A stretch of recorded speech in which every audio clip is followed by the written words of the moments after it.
Very proud si Jenelyn Mercado na kabilang siya sa inaabangang epic serye na Indio. Pinagbubutihan ni Jen ang kanyang trabaho dahil bukod sa mga kasama niyang veteran stars, siya rin ang leading lady ni Senator Bong Revilla. Makichika kay Lars Santiago.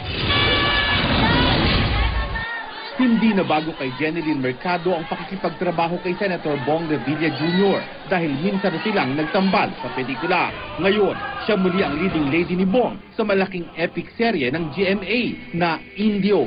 Katrabaho kami nung buntis pa ako, nung ginagawa namin yung resiklo. Ganun pa rin naman, maalaga talaga sa set, napakabait at gentleman at very professional. Talagang mahal na mahal niya yung trabaho niya, yung craft niya.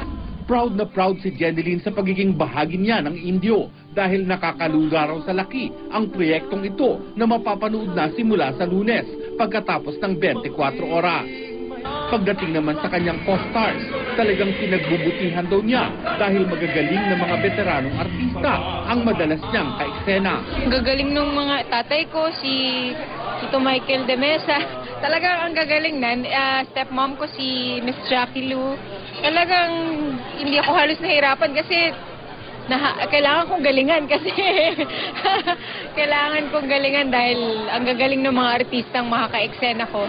Sa tingin ni Jenelyn, maganda ang hatid sa kanya ng taong ito, lalo na sa kanyang career. 2013, unang bungad pa lang may Indio na.